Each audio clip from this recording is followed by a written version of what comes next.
प्रधानमंत्री मोदी इसी बीच जन औषधि दिवस के मौके पर संबोधित कर रहे हैं, आपको सुनाते हैं। अवार्ड प्राप्त करने वाले, सम्मान पाने वाले मैं सभी साथियों को बहुत बहुत बधाई देता हूं। साथियों, जन औषधि योजना को देश के कोने कोने में चलाने वाले और इसके कुछ लाभार्थियों से आज मुझे बातचीत करने का अवसर मिला और जो चर्चा हुई है उसमें स्पष्ट है कि ये योजना गरीब और विशेष करके मध्यम वर्गीय परिवारों की बहुत बड़ी साथी बन रही है। ये योजना सेवा और रोजगार दोनों का माध्यम बन रही है। जन औषधि केंद्रों में सस्ती दवाई के साथ साथ युवाओं को आय के साधन भी मिल रहे हैं। विशेष रूप से हमारी बहनों को, हमारी बेटियों को जब सिर्फ ₹2.5 में सैनिटरी पैड्स उपलब्ध कराए जाते हैं तो इससे उनके स्वास्थ्य उस पर एक सकारात्मक असर पड़ता है। अब तक 11 करोड़ से ज्यादा सैनिटरी नैपकिन्स इन केंद्रों पर बिक चुके हैं। इसी तरह जन औषधि जननी इस अभियान के तहत गर्भवती महिलाओं के लिए जरूरी पोषण और सप्लीमेंट्स भी अब जन औषधि केंद्रों पर उपलब्ध कराए जा रहे हैं। इतना ही नहीं, 1000 से ज्यादा जन औषधि केंद्र तो ऐसे हैं जिन्हें महिलाएं ही चला रही है। यानी जन औषधि योजना बेटियों की आत्मनिर्भरता को भी बल दे रही है।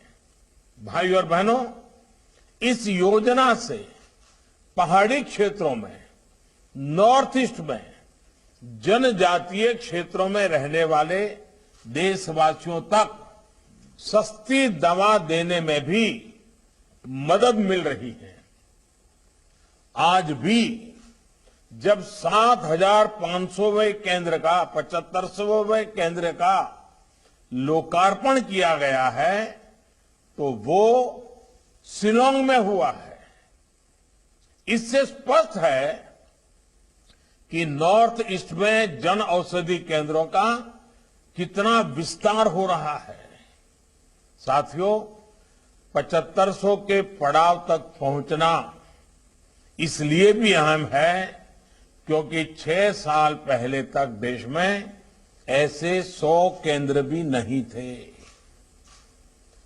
और हम हो सके उतना जल्दी तेजी से 10,000 का टारगेट पार करना चाहते हैं। मैं आज राज्य सरकारों से, विभाग के लोगों से एक आग्रह करूंगा। आजादी के 75 साल हमारे सामने महत्वपूर्ण अवसर है।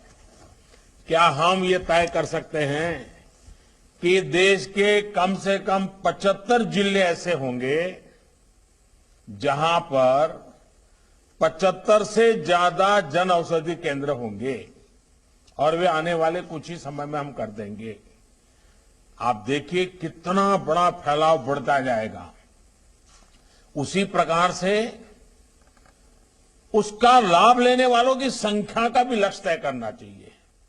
अब एक भी जन औषधि केंद्र ऐसा न हो कि जिसमें आज जितने लोग आते हैं उसकी संख्या 2 गुनी 3 गुनी न हो। इन 2 चीजों को लेकर के हमने काम करना चाहिए। एक काम जितना जल्दी होगा देश के गरीबों को उतना ही लाभ होगा। ये जन औषधि केंद्र हर साल गरीब और मध्यम वर्ग के परिवारों में के लगभग 3600 करोड़ रुपए बचा रहे हैं और ये रकम छोटी नहीं है जो पहले महंगी दवाओं में खर्च हो जाते थे। यानी अब इन परिवारों के 3600 करोड़ रुपए परिवार के अच्छे कामों के लिए और अधिक उपयोगी होने लगे हैं। साथियों, जन औषधि योजना का तेजी से प्रसार हो, इसके लिए इन केंद्रों का इंसेंटिव भी 2.5 लाख से बढ़ाकर 5 लाख कर दिया गया है। इसके अलावा दलितों, आदिवासियों, महिलाओं और पूर्वोत्तर के लोगों के लिए 2 लाख रुपए का इंसेंटिव अलग से दिया जा रहा है। ये पैसा उन्हें अपना स्टोर बनाने, उसके लिए जरूरी फर्नीचर वगैरह लाने में मदद करता है। इन अवसरों के साथ ही इस योजना से फार्मा सेक्टर में संभावनाओं का एक नया आयाम भी खुला है। भाइयों और बहनों, आज मेड इन इंडिया दवाइयां और सर्जिकल्स की मांग बढ़ी है। मांग बढ़ने से प्रोडक्शन भी बढ़ रहा है। इससे भी बड़ी संख्या में रोजगार के अवसर पैदा हो रहे हैं।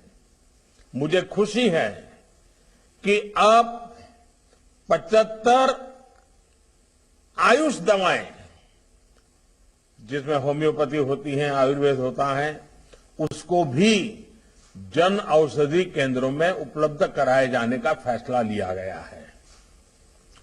आयुष दवाएं सस्ते में मिलने से मरीजों का फायदा तो होगा ही, साथ ही इसमें आयुर्वेद और आयुष मेडिसिन के क्षेत्र को भी बहुत बड़ा लाभ होगा।